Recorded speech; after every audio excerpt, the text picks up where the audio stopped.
What's going on, guys? Welcome to the Creating Wealth Podcast, where I, Kyle, from Kyle Curtin Real Estate, interview local top dogs in the real estate investing, wealth building, and personal finance industries. Let's build together. What's up, guys? The guest on this week's episode of the podcast has done some really big things in real estate in a pretty short amount of time.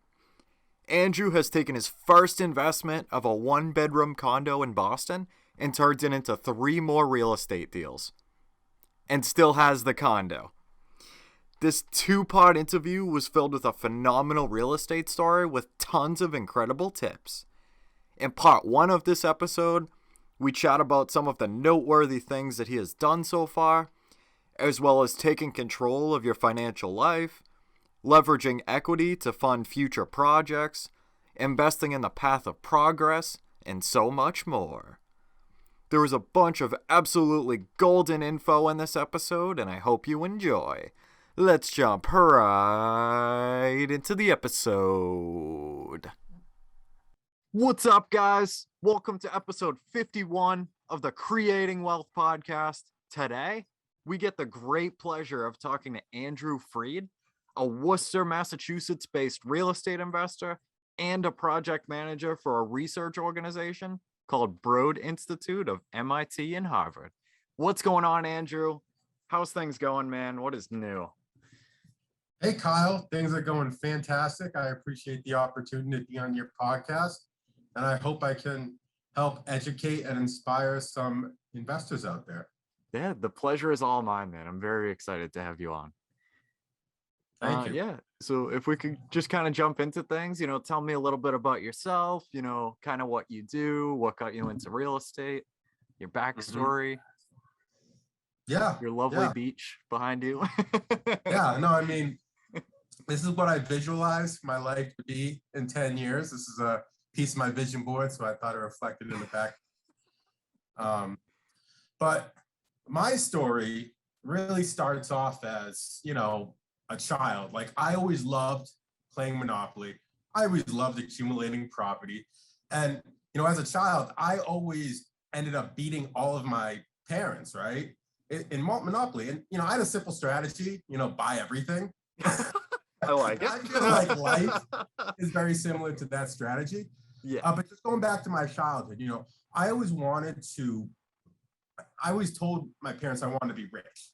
But realistically, what I truly wanted at a subconscious level was I wanted control of my time, and I wanted to determine how my future will be. And I really did that at a young age.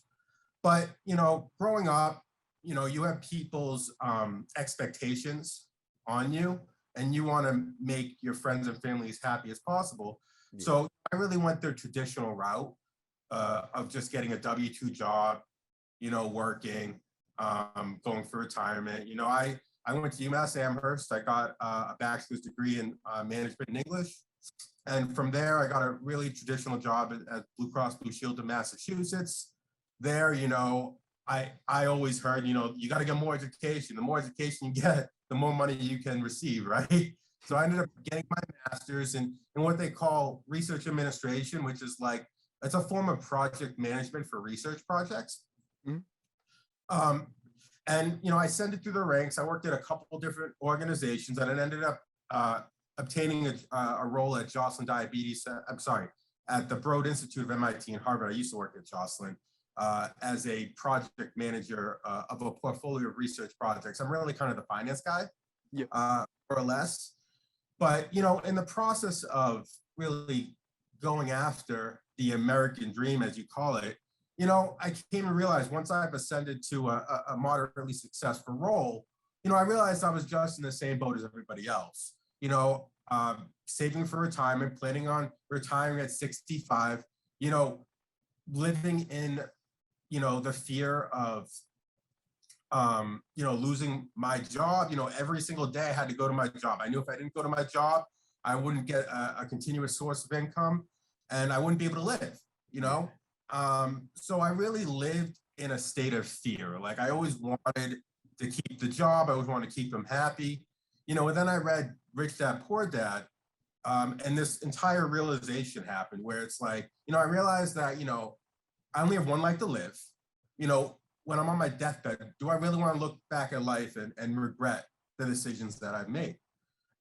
So, you know, rather than, so the path that I really decided to take was, you know, I'm just going to go all in on trying to achieve the dreams and the passions that I want. Worst case scenario, I retire at 65 like everybody else, you know? So it seemed to me like a win-win. You know, I could either give this a shot and fail and just do what everybody else does, or not give it a shot and still retire at 65. Yeah. So from the period of 2011 to 2020, I purchased a one-bedroom condo at the advice of, you know, my family and friends. I really shot under my budget and bought a $220,000 760 square foot one-bedroom condo in Boston. It was very below my means, but I never liked owing anybody money. I never liked being in debt.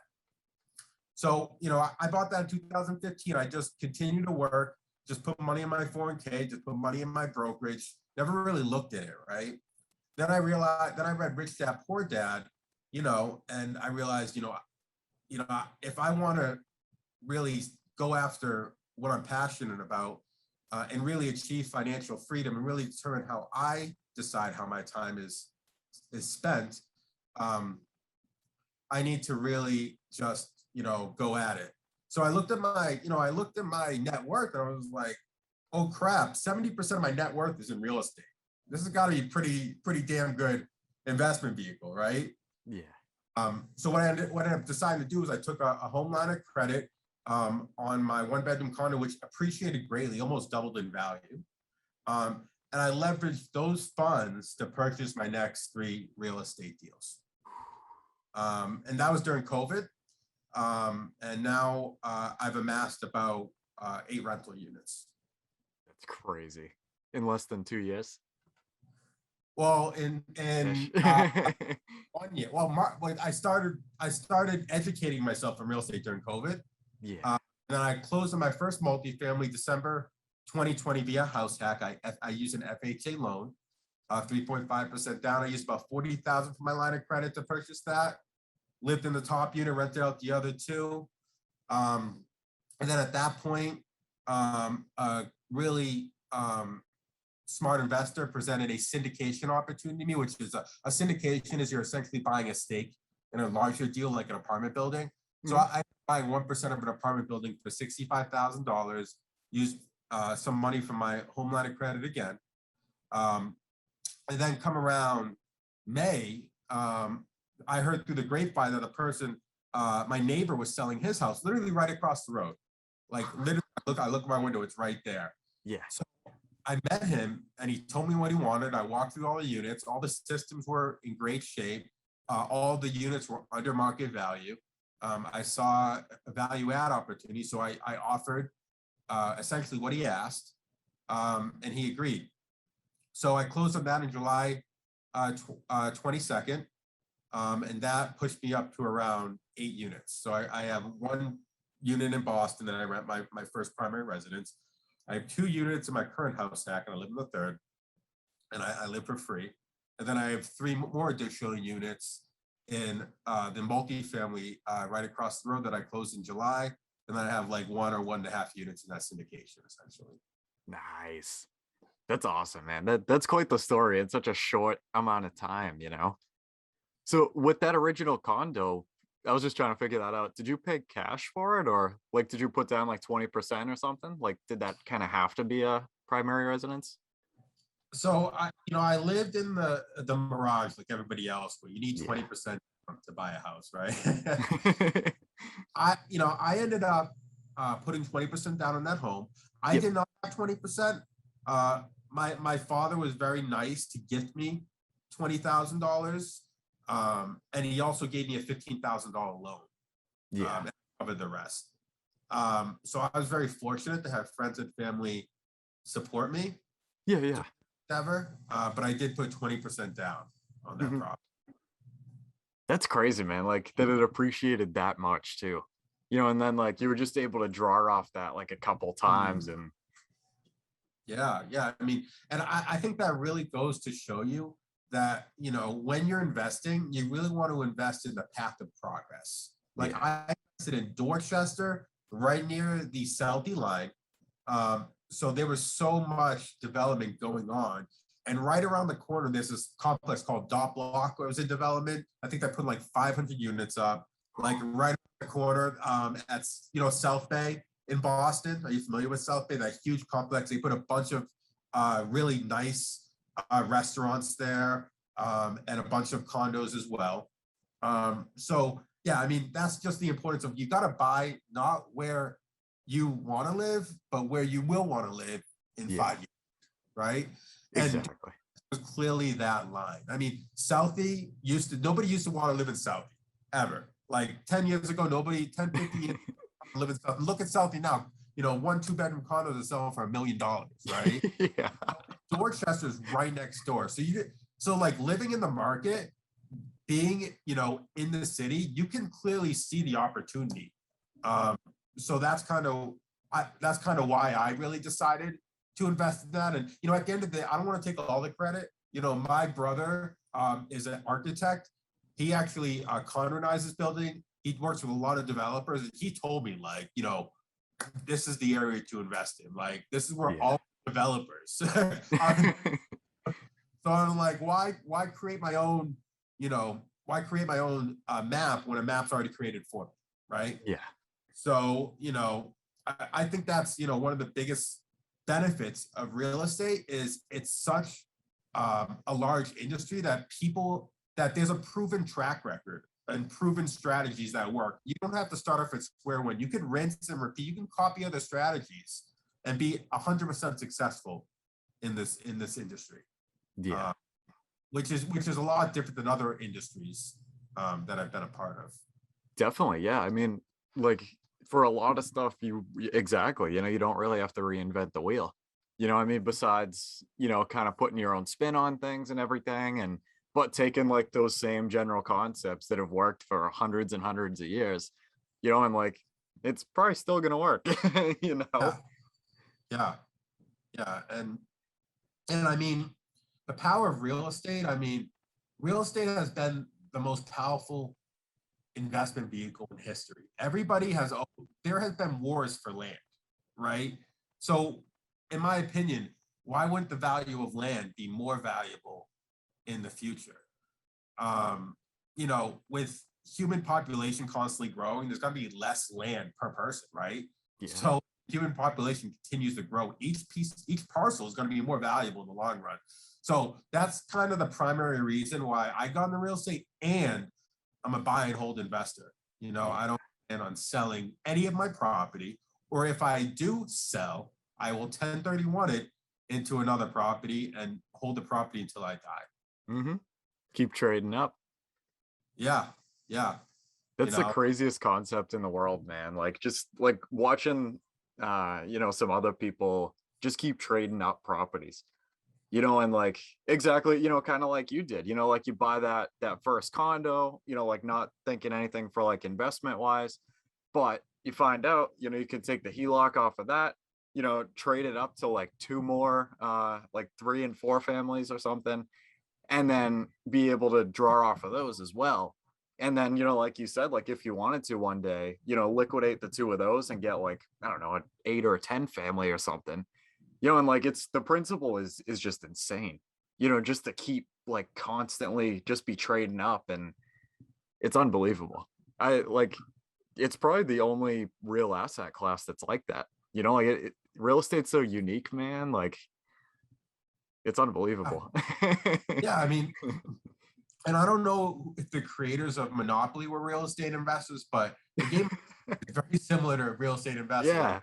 You buy 4 houses, then you trade up to a hotel. Exactly. 1031ing, right? It's 1031ing, but it's 1031ing. Yeah. So, yeah, I mean, I think life is quite simple in obtaining financial freedom is obtain profitable real estate and hold it. It's that simple. And wealth is not built in the short game. It's built in the long game. I literally bought that condo kept my head down, had a decent saving rate, looked up 10 years later, 5-10 years later, and realized, oh crap, I'm sitting on $200,000 of equity. Yeah. You know?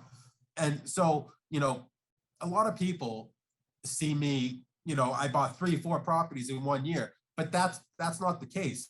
I built up to be able to do that over a 10-year period of saving and spending wisely, and then all of that accumulation of hard work resulted in the opportunity to allow me to purchase these many properties. Exactly. Yeah. Yeah.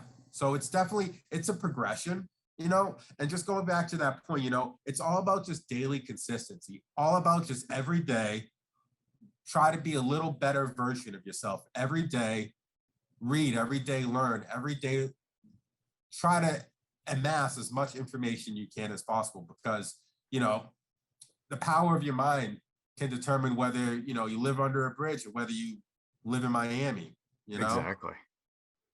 It's so true, man. It really is.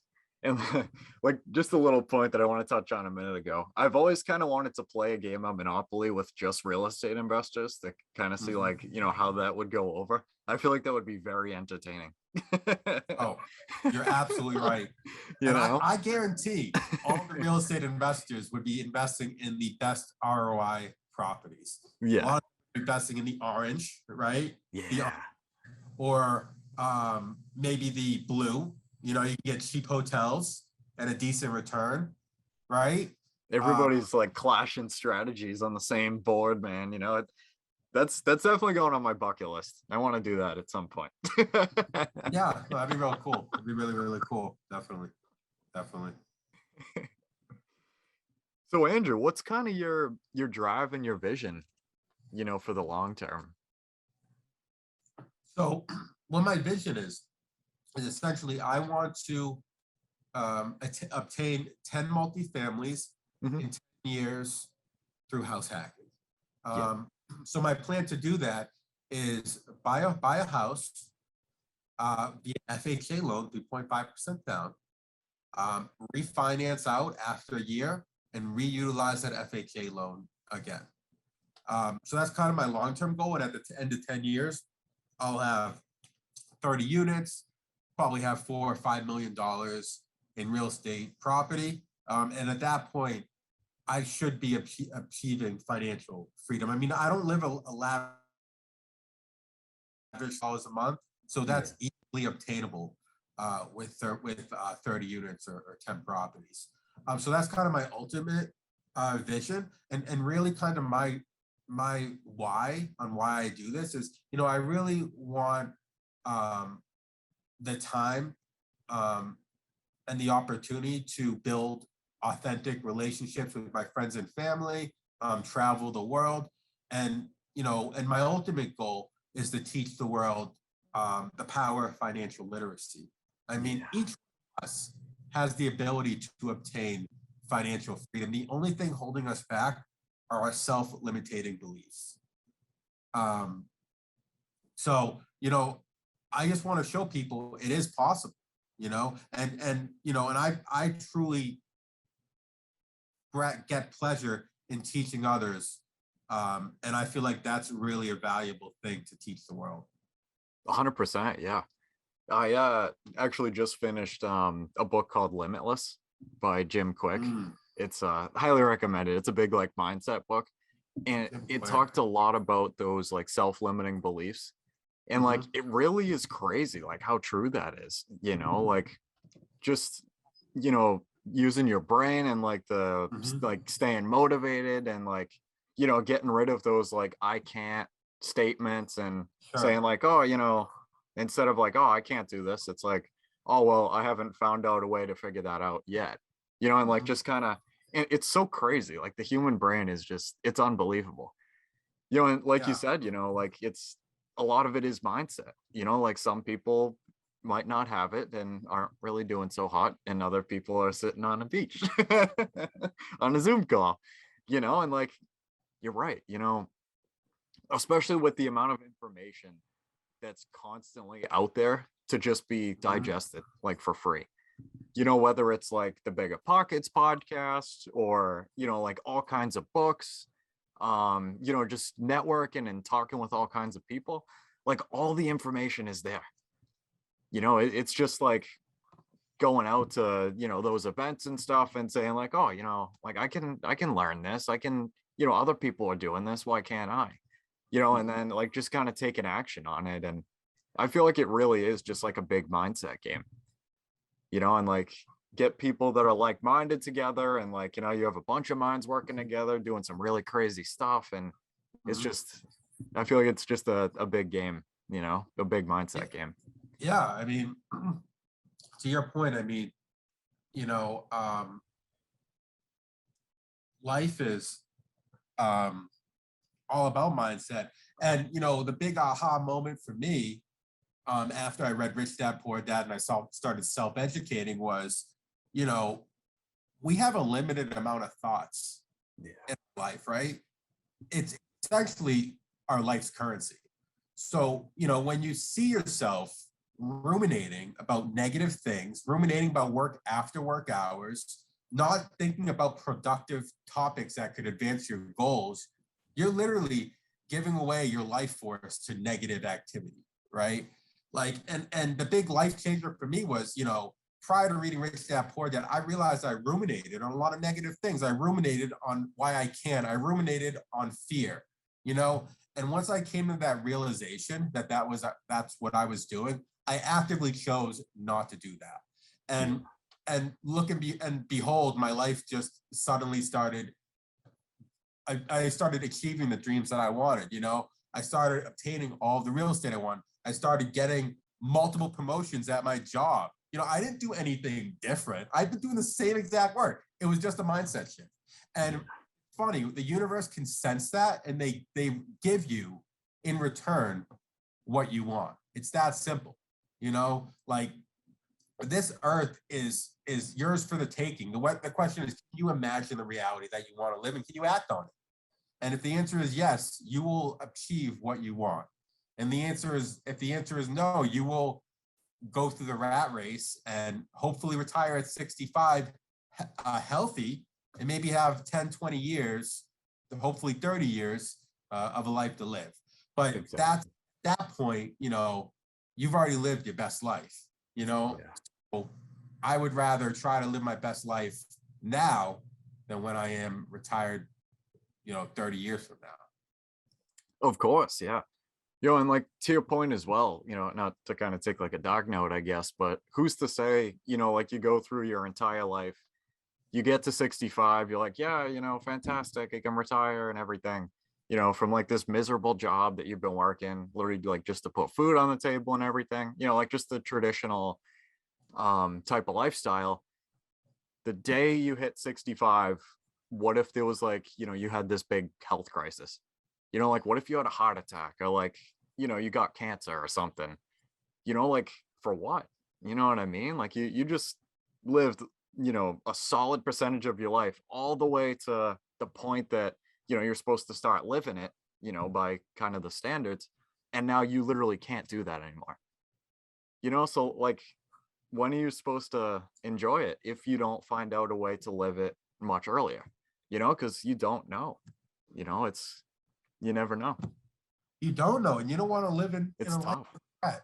Yeah. Like you really don't. You want to live the life that you think you can live in, and if you can't achieve it, at least you try. Like exactly. If I got hit by a bus tomorrow, I lived a happy life. I'm not sad at any moment because I went after what I wanted. Yeah. And prior to going after real estate, I couldn't say that. If I got hit by a bus, there's stuff I left on the table. Exactly. Yep. So it's just about not living a life of regret, and not letting failure determine you. Like failure only occurs when you give up. Yeah. That's another thing that I kind of picked up from that book too. That really hit me hard, man, was like not letting failure control you. Instead, just kind of, like taking it as it lies, take it as a lesson, and then, just kind of keep moving, having that lesson in mind, especially with something like real estate. I mean, like every situation for the most part is going to be a little bit different. You know, like no two transactions are going to be exactly the same, you know? So like and things always aren't going to go in your favor, you know? So like just to, you know, kind of constantly always be adapting, you know, to some of those situations that happen and be like, hey, you know, this, and this happened next time, you know, I know that's coming up. So like I'll ask this person this, and, you know, just kind of always be in that like adaptive type of state, you know, to just kind of counter a lot of that stuff as it comes up, you know, and yeah. Failure is a blessing. It You is. know, I don't know about you, but whenever I've worked at previous jobs and I made a mistake, Yep. and it was caught, I assure you, I did not make that mistake again. I remembered I made that mistake and I corrected it Exactly. in the future. You know, failure is absolutely a blessing. And, you know, and I love failure because it just pushes my fire that much harder. When somebody tells me no, when somebody tells me I can't do it, I say, oh, you don't think I could do it? Watch me. Exactly. Yep. Watch me, you know, and I love it. You know, I love when I get told no. It just lights a fire in me to, you know, to show people I can get it done. Exactly. So, it gets you going. Yeah. yeah, you know, and you really got to have that mentality. I mean, in real estate, you really shouldn't accept no as an answer. Yeah. You know, because there's always a way to a yes. And it's that simple. There is always a way to a yes. Exactly. You hear it all the time too, you know, like 9 lenders told me no, but that last one that I went to, I got that one yes. You hear the story like all the time, you know, or like, you know, I cold called those like 99 people, you know, got told to go pound sand, you know, told to screw, take me off your list. But that one person at the very end, you know, like that's all it is, you know, it's just getting that one yes, you know, and not taking no as an answer. Yeah, I mean, to your point, I mean, you hear of all the great achievements that I've made, but you don't hear any of my failures, right? I've had failures to get to this point. I mean, like for instance, you know, I'm very bullish on the Austin market. I think that market is getting ready to jump. I mean, they have a bunch of tech jobs over there, beautiful climate, very tax friendly. It's a really, really good market, you know? So when I was getting in real estate investing, I was all about that market. I really wanted to do long distance investing. Thankfully, I had some feet on the ground. My father retired in Austin, so he could really kind of facilitate the deal while I, you know, from over here. He could really vet it, work with the agent, deal with contractors, do all that stuff. So I started putting in a bunch of offers on some properties in Austin, Texas. You know, I ended up getting a property under contract in Austin, a single family, 4-bedroom, 3-bath. It was almost as a value add. It was like a 5-bedroom, 3-bath. I was actually going to do a rent by the room model out there. So I got under contract. House was constructed in 2017. During the due diligence process, we come to realize the whole foundation is falling apart, right? And I'm like, my thought is, this house was made in 2017. The foundation's falling apart. Else is falling apart. We get bigger problems here. But the downside was, hey, you know, I'm in the deal for $2,000 already. I mean, there's this thing called an option fee in Austin, Texas that requires you to put money up front and just non-refundable deposits. So I put about $12, $13 up front. Yeah. And that's just an Austin general practice. Yeah. And then I paid for an inspection on top of that. And then I had to pay for a structural contractor to come out and actually look at the foundation. Right. So yeah, I was about $2,000 in the hole. Yes. But, you know, after I really thought about it, you know, I decided to actually walk away from the deal. But, you know, you might think, oh, you know, he lost $2,000 in that. But no, I got a college course on due diligence. I got a college course on, you know, understanding, you know, if the deal doesn't work during the due diligence process, back out. Yeah. That's simple. I mean, the whole point of the due diligence process is to find out unknowns.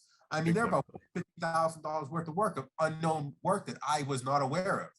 So the numbers just didn't make sense at that point. You know, it was better to walk away with a $2,000 loss to walk away with, you know, a $300,000 house, you know, with $50K worth of work worth $300,000, you know?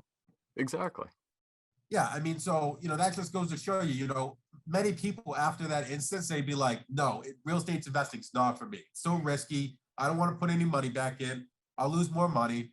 But no, that didn't deter me. I still pushed, and I use that as a learning example, and I completed 2 deals after that, right? Hell yeah. Exactly, man. I know the guys on Biggerpockets refer to it as tuition cost, like kind of like the cost of doing business. And like ever since Yes. I heard it referred to that, I'm like, hell yeah. And like the way I look at it too, man, like there was I forget if we were talking about it before, but I'll kind of say it again like really shortly. But there was a 3-family in Lowell that I had under contract like a month, 2 months ago, something like that, at the Yeah. very top of my price range. And I pay for the inspection, which I think it was like $600, $700, Sounds something right. like that. It was a little pricey. And I realized literally like right when I got out of my car, my inspector was already going around checking stuff out. He's like, Kyle, he's like, this is going to be a big report. I'm like, lovely. So, we're walking through, we're, going through everything. And we go into the basement, and there was joists where like the cavities are at like the top of a foundation where the windows are, that were literally hanging off of where they were supposed to sit by a good like 1.5 to 2 inches. So like the whole part of the building was just kind of sagging there. And I'm like, oh boy. I could just see the dollar signs, and like, there was a bunch more stuff with that building as well. And like the building was full. So for me to own or occupy it, I would have had to kick somebody out. And kind of based on what I saw for tenants, I feel like it wouldn't have been that easy. I'll leave it at that. So I'm just kind of adding up while I'm walking through the inspection. I'm like, to get a structural engineer in there to like fix, this, that, and the other. I'm like, I wouldn't even know where to start with something like this, along with doing an eviction. And I'm already at the very, very top of my price range. I absolutely love the building, man. It was a 3-family on a corner lot, like 3 bedrooms in each unit. There was like a 8-car driveway in Lowell, like absolutely blew me away. But I had to walk away from it because, exactly to your point, I might have just opened up a huge can of worms, and I was able to get out of it with just like the $700 inspection. And the amount that I learned for $700 is worth way more than that money that I spent. So it's really comforting. That's the tuition cost. Oh, you're Yeah, absolutely right. I mean, what's the alternative? You lose $700, or you gain a deteriorating asset. exactly. 600,000. Yeah, It's like it's not much of a scale to measure against, right? exactly. But to your point, I mean, you made a really smart decision. I mean, I always recommend to any new investor, like, run away from issues with the foundation. Yeah, It's just when it comes to properties and foundations, that's the thing holding up the property. So if you do any adjustments, even if you raise it, all of the piping's going to get thrown off, all of the walls going to get thrown off, the entire structure is going to move.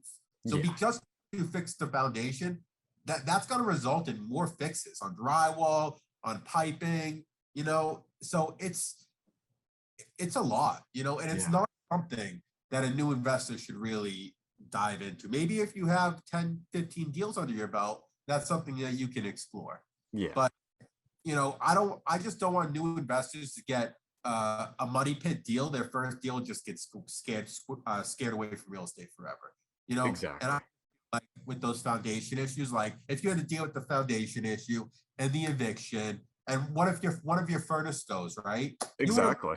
30, 40 grand, that in the hole, when you're already at the top of your price range, you probably I wouldn't don't have that it. right? Yeah. So, I mean, honestly, that was definitely the right decision. But to your point, I mean, you gained so much knowledge for $700, like invaluable.